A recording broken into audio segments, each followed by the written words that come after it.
Déjà, le 13 décembre, pendant qu'on est en discussion, la régie nous dit nous avons réalisé 14.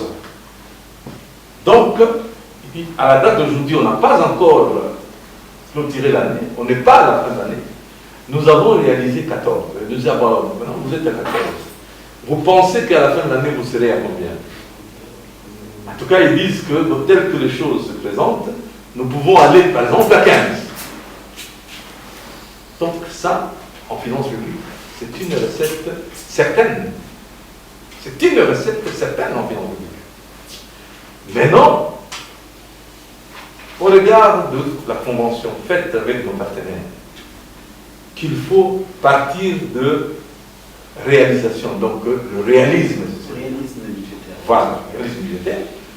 Nous avons maintenant fait des projections pour l'exercice 2021, partant des réalisations effectives de 2020. Okay. Vous comprenez?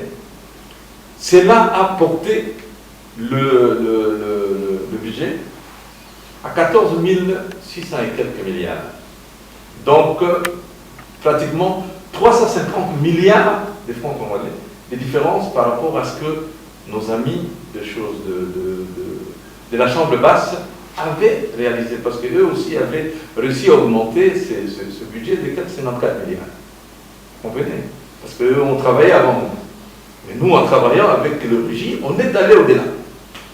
Alors, maintenant, nous nous sommes convenus au niveau de la commission économico-financière de la Chambre haute, disons avec cette hauteur de budget, 350 milliards. Pour le taux budgétaire d'aujourd'hui, c'est pratiquement 150 millions de dollars. 150 ou même 175 millions de dollars. Qui peuvent résoudre d'autres projets. Qui peuvent résoudre d'autres problèmes. Oui. C'est pour cela que, au niveau de la commission économico-financière, nous avons soutenu qu'il faut qu'on amène cette question au niveau de la commission paritaire. Ça veut dire la commission économico-financière de la Chambre pour que nous puissions attester Et harmoniser. ces recettes additionnelles, harmonisées, de manière à ce que eux, à leur niveau, donc que la commission fasse valider ça au niveau de la plénière de choses et au niveau de la plénière de nous également, comme nous l'avions eu à le faire, nous avons porté ces résultats au niveau de notre plénière, de manière à ce que, une fois adopté au niveau des deux chambres, eh bien, le projet de loi rectifié à cette hauteur peut aller peut-être soumis à la signature publique. D'autant plus que le président de la République venait de tenir un congrès, E14. Et si vous suivez le discours du président de la République, il a annoncé des ambitions, mais il a également stigmatisé un élément essentiel. C'est la mobilisation accrue des ressources pour permettre la réalisation des différentes ambitions. Nous portons ces résultats au niveau de la plénière. Un courant dit, ah non, écoutez, aller en plénière, aller en paritaire, bon, ce n'est pas bon, ça peut coûter. Bon, comme nous étions de l'ECOFIN, parce qu'il n'y a pas eu de débat en plénière déjà. Le budget est arrivé En retard. Est arrivé très en retard, et tout de suite, on a dit, on envoie ça à l'ECOFIN. Nous, en tant que membres de l'ECOFIN, dès qu'on amène les rapports, on ne peut plus contredire ce qui est dit. Nous laissons aux autres collègues d'intervenir dans le débat. Mais Dans la même logique d'idée, excusez-moi de vous interrompre, M. Dieudonné Fikiri, oui. Si nous mettons fin aujourd'hui au coulage des recettes, est-il possible aujourd'hui que la République démocratique du Congo atteigne 15 milliards de dollars, par exemple, pour le budget, dans les années à venir? Est-ce possible? Je peux dire même au-delà. Même au-delà. Je peux vous dire même au-delà. Parce que je vous dis, je vous pose la question. Regardez à l'époque Moi, j'étais à cette époque-là haut fonctionnaire de l'État. J'étais directeur des études à la Banque centrale. Nous avions, avec des productions du cuivre, 400 000 tonnes. Mais on enregistrait dans le budget en devise de la Banque centrale plus d'1,4 milliard de dollars américains. Et la contrepartie, donc l'équivalent en francs, était déversé dans les comptes généraux du Trésor. Vous comprenez? J'ai dit bien avec 400 000 tonnes. Mais aujourd'hui, nous sommes dans une production d'1,4 million de tonnes. Mais je peux vous dire l'apport de ce secteur-là. Et d'ailleurs, c'est une des conditionnalités. Pour le programme, avec le Fonds monétaire, nous devons mettre de la transparence dans le secteur minier, parce que beaucoup trop d'argent échappe au trésor. Beaucoup. Vous comprenez? Le sujet de Fikiri, je m'en veux rester dans le même ordre d'idée. Vous avez voté dans votre conscience, dans votre liberté de conscience, par rapport à ces budgets de l'année 2021. Vous savez, le président de la République, vous êtes revenu sur ça lors de son discours sur l'état de la nation. Il est revenu sur pas mal de projections qu'il va entamer. Il y aura certes un gouvernement d'union sacrée, mais ce gouvernement d'union sacrée sera contraint de matérialiser les programmes qui seront mis à jour par le président de la République. Alors avec quel budget? Bon, écoutez, je crois qu'il ne faut pas penser que le budget, lui, est statique. Le budget n'est jamais statique. Le budget est dynamique.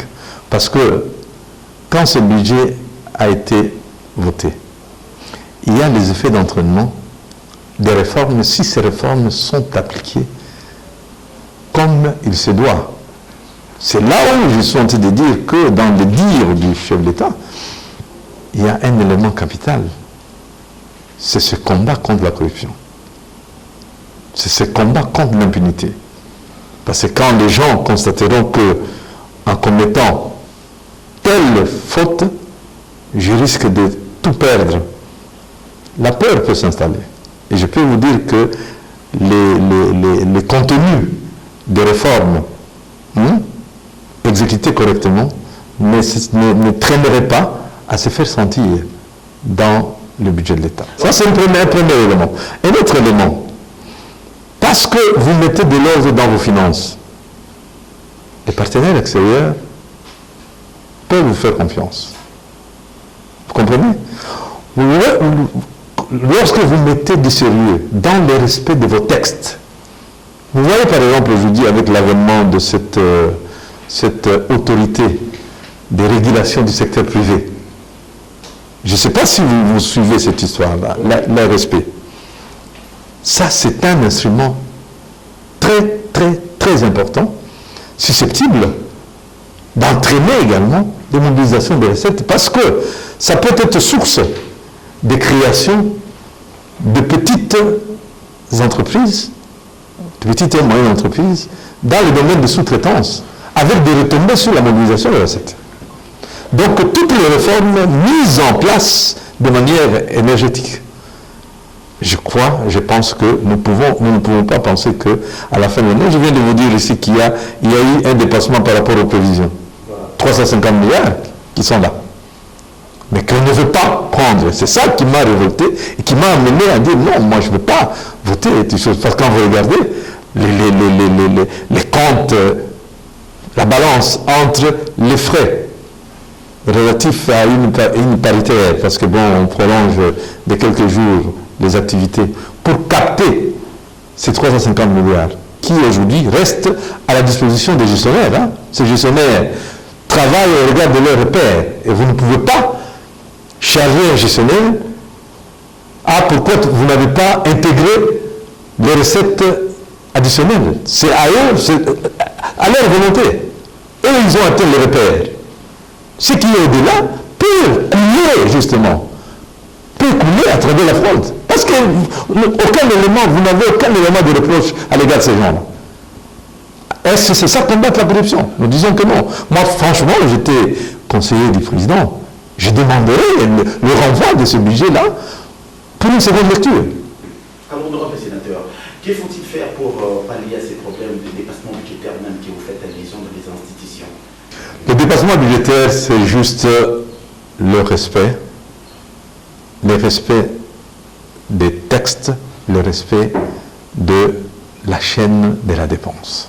Avant de changer de chapitre, moi, j'aimerais vous poser une toute dernière question sur nous sommes toujours dans le secteur budgétaire avant d'aller dans autre chose. Qu'est-ce que la population peut-elle attendre de ce budget sur le plan social, le budget de 2021? Parce que 2020, il y a eu beaucoup de ratés, ça on doit se le dire en face, beaucoup de projets qui ont pataugé, qui n'ont pas pu atteindre le réalisme même en 50%. Mais par rapport à ces budgets de 7 milliards, qu'est-ce que la population peut-elle attendre? Ben, écoutez, il y a ce qui a lieu d'attendre. Je pense que d'abord, il y a la consolidation de la gratuité de l'enseignement. Parce que je peux vous dire que ce qu'on attend de l'extérieur pour ce budget, beaucoup irait dans ce sens-là. Donc il y a la gratuité, c'est qu'il y a un impact sur les taux d'alphabétisation dans notre pays. Et c'est déjà quelque chose de très, très positif.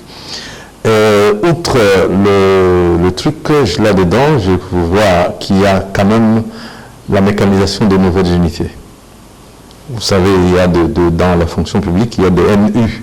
Hein, voilà, je vois qu'il y a eu ce souci-là. Troisième élément, et qui est également très capital, ce budget favorise la stabilité du cadre macroéconomique. Les gens ne réalisent pas les avantages qu'on tire d'une stabilité du cadre macroéconomique. Parce que quand vous avez un budget réaliste, le recours au financement monétaire est quasi exclu. D'accord ? Donc la stabilité macroéconomique peut être retenue comme un actif. Chacun pourra conserver son pouvoir d'achat et ça annule également cette possibilité qu'on a connue tout le temps de recourir aux réserves d'échange pour financer des opérations du Trésor alors que ces opérations, alors que les réserves d'échange, on en a besoin pour la stabilité de la monnaie. Donc il y a autant d'avantages qu'il y a dans ce budget, mais je pense que ce budget est faible, comme je dis. Nous devons travailler pour accroître davantage les recettes, parce que notre pression fiscale est trop faible aujourd'hui. Nous sommes, avec ce budget, je crois, nous sommes à moins de 7% de pression fiscale. Donc ça voudrait dire que le potentiel fiscal existe, mais ce sont les capacités qui doivent être restructurées, qui doivent être animées, qui doivent être accompagnées pour que cette pression augmente et les recettes puissent également. Je pense que nous sommes à la recherche de ressources et on ne peut pas laisser échapper au Trésor un grand import de ce genre-là, 350 milliards qui traînent comme ça, qui seraient à la merci de ces gens, des régies, parce que bon, on n'a pas voulu intégrer dans les repères légaux toutes ces recettes certaines constatées. Merci beaucoup Dieudonné Fikir, nous sommes pratiquement arrivés à la fin de cette émission. Mais nous sommes à la fin de l'année, nous allons vous laisser quand même présenter vos vœux de nouvel an aux personnes qui vous sont proches, de votre choix, et puis on va clôturer. Eh bien, je présente d'abord mes vœux de bonheur et de prospérité, de réussite du succès à toute la nation congolaise d'abord, qui aujourd'hui, de mon point de vue, est animée par un souci de développement. Et cela s'atteste à travers les différents mouvements citoyens. Je présente mes vœux au président de la République et je me dis qu'en réalité, le président de la République aujourd'hui, avec les actions et les idées qu'il avance et un début de comportement dans le sens d'aller vers l'état de droit qui a des conséquences très positives sur le développement de la nation, je crois qu'en réalité c'est à féliciter et je lui présente mes vœux de bonheur, de santé, surtout de santé, de prospérité et On prie le bon Dieu, le Très-Haut, qui lui donne la sagesse de manière à conduire les idées qu'il a dans le cas de l'union sacrée vers la cohésion et le développement de nos nations. Je vous remercie.